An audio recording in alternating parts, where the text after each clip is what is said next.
Este 16 de julio es el Día de la Virgen del Carmen, una devoción muy importante en todo el mundo, pero aquí también en Latinoamérica. ¿Saben ustedes de dónde proviene esta devoción?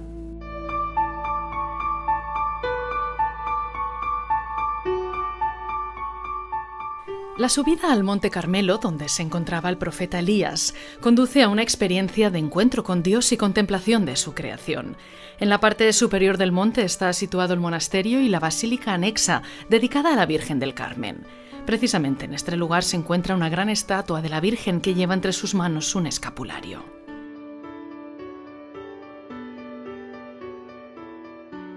El delegado general de la Orden de Carmelitas Descalzos en Israel, padre Gisleri, nos ha hablado de la historia de la devoción carmelita a la Virgen María.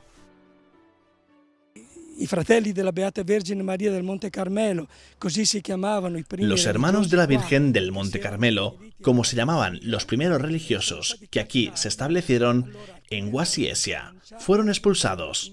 Algunos de ellos fueron a Francia, otros a Inglaterra. En Inglaterra, la leyenda bastante consolidada narra cómo San Simón Stock recibió una visión. Eran momentos difíciles para la orden, porque según el concilio no podían fundar otras órdenes. Estaban ya los franciscanos, los dominicos. Por ello, el don del escapulario vinculaba a estos monjes que venían de una vida contemplativa con la vida del pueblo.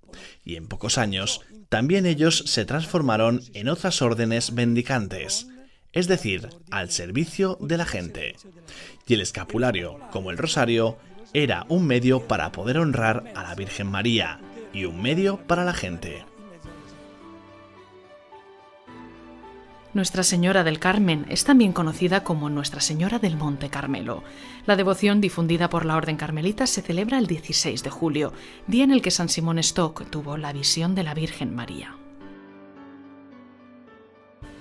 En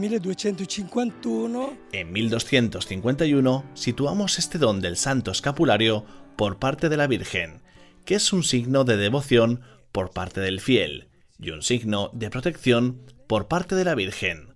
Honrando a la Virgen del Carmen y llevando el escapulario, demostramos también nosotros que somos hijos de la Virgen y protegidos por ella.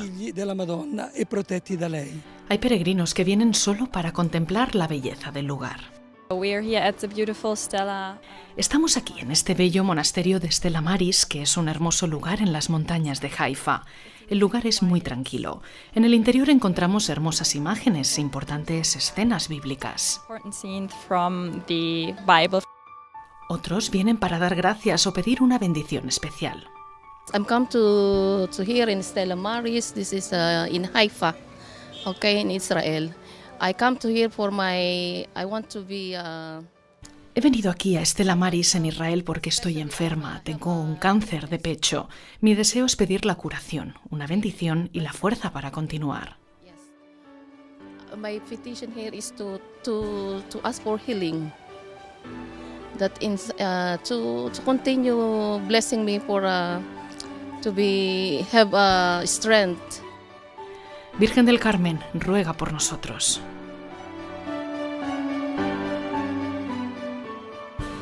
En estos tiempos tan difíciles, acompañar en el dolor, acompañar a quienes sufren la pérdida de un ser querido, acompañar a las familias en momentos de soledad, de desesperanza, es una tarea importante de la Iglesia.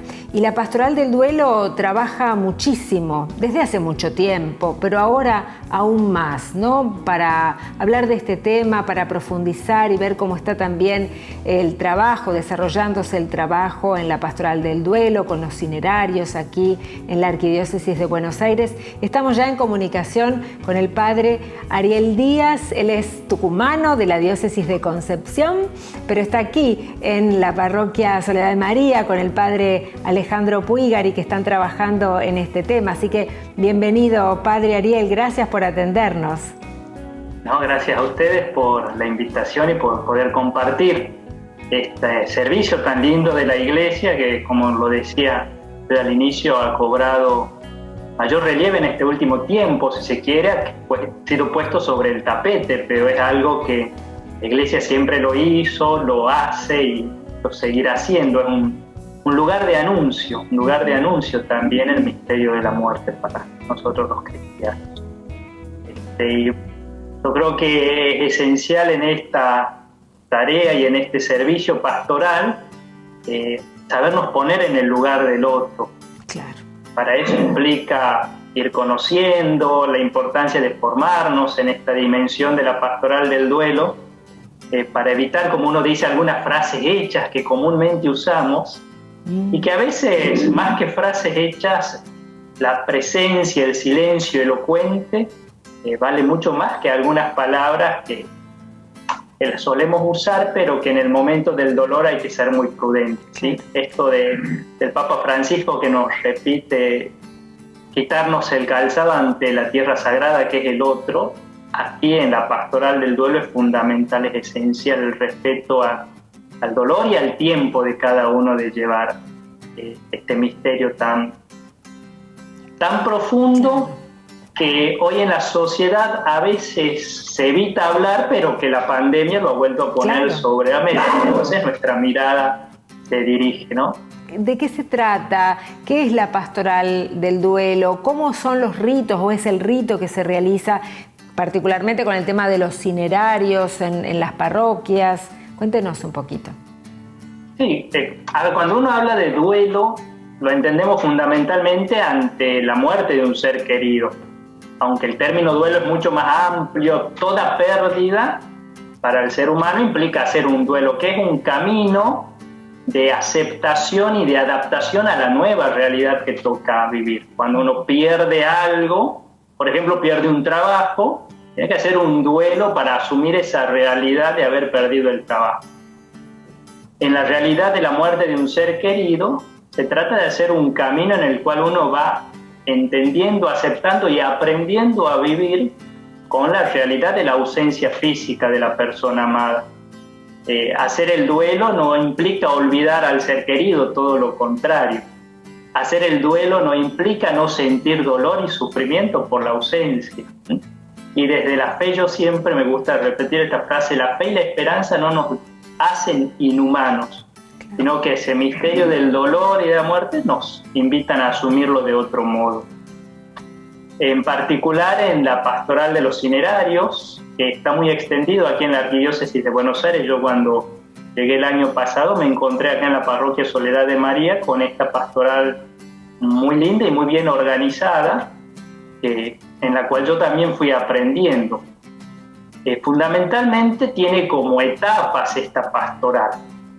Diríamos, usando un lenguaje bien actual, es muy sinodal esta pastoral, porque no solo la lleva adelante el presbítero, sino también otros agentes pastorales de la comunidad, que son los que van haciendo incluso el camino previo de recibir a las personas, ir dialogando, ir coordinando, se convierten en nexo entre las familias que se acercan y los presbíteros que después realizarán los ritos propios de los cinerarios.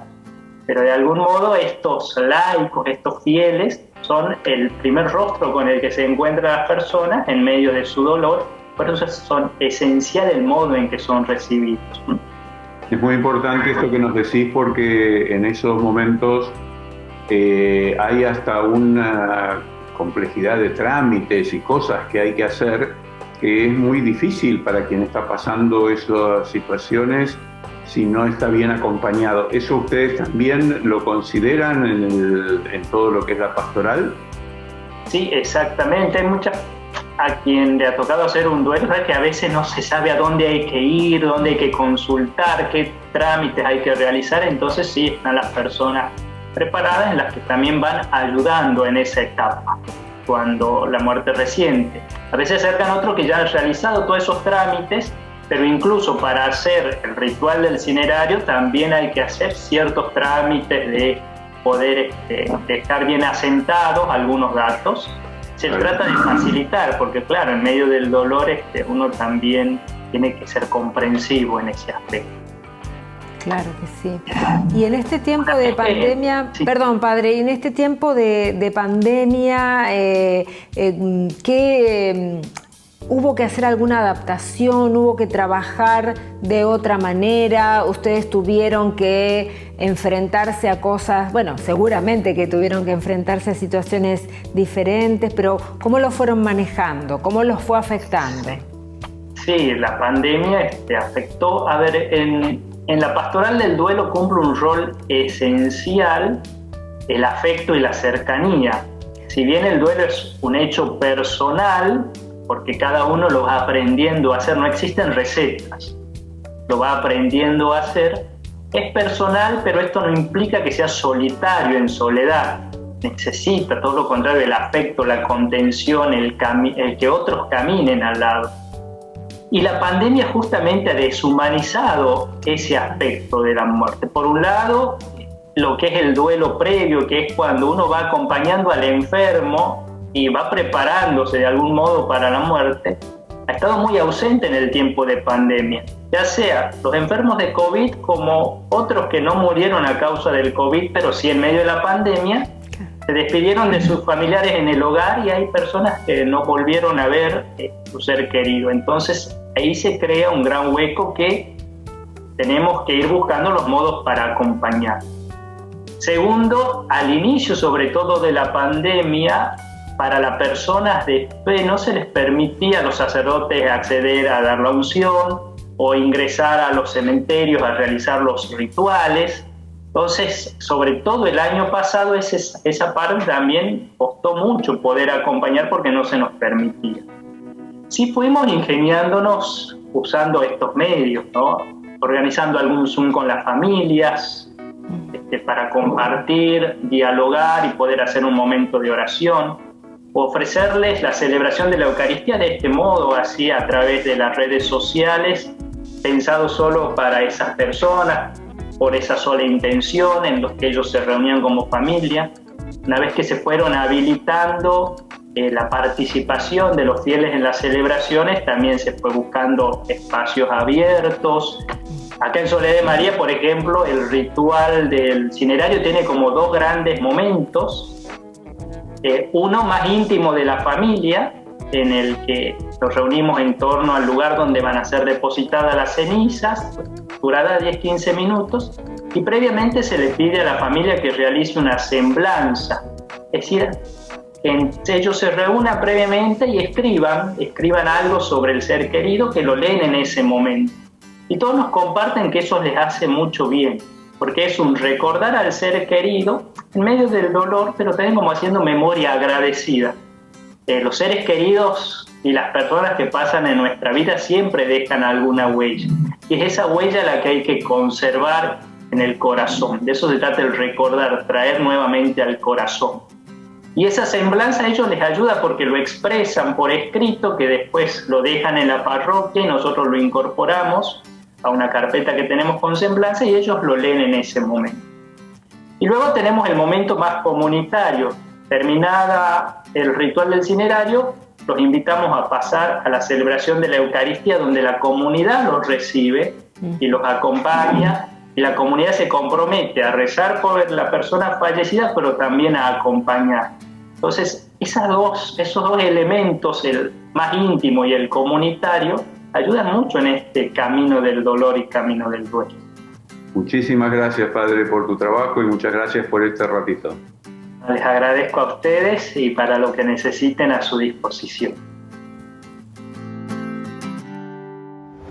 La sección Migrantes y Refugiados en el Vaticano nos propone prepararnos mes a mes con un video yendo hacia la Jornada Mundial del Migrante que se celebra en el mes de septiembre. En esta oportunidad queremos conocer y compartir con ustedes los testimonios de los curas de los Balcanes.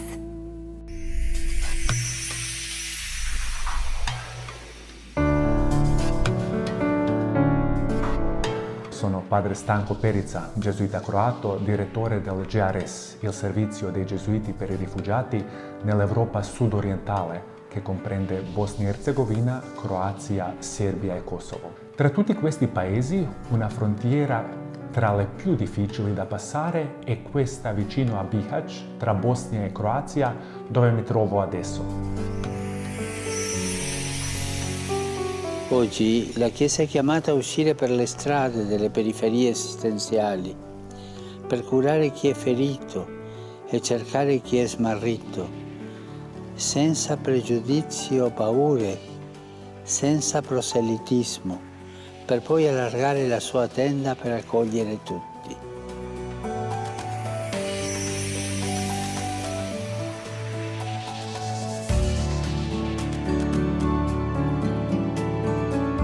Qui a Bihać, GRS e la Chiesa Cattolica sono presenti per curare le piaghe di questa gente. Aiutiamo i migranti accampati nei boschi, distribuendo generi alimentari, vestiti, materiale per la sopravvivenza all'aperto. Grazie ai nostri mediatori culturali, che parlano le lingue madri dei migranti, sappiamo di che cosa hanno bisogno e cerchiamo di alleviare la loro sofferenza. Non possiamo avere paura di loro se siamo cristiani. Al contrario, aiutandoli diventiamo uomini migliori, più maturi, più saggi. La nostra è una fede che si mette in evidenza nell'incontro con lo straniero ed è interessante che tra i nostri dipendenti ci sono cristiani, induisti, la maggioranza musulmani e che questa nostra linea guida di ospitalità sia accettata da tutti loro in pienezza. Questa sventura che colpisce migliaia di persone è davvero una tragedia, ma può anche unirci e qui lo fa, ci unisce.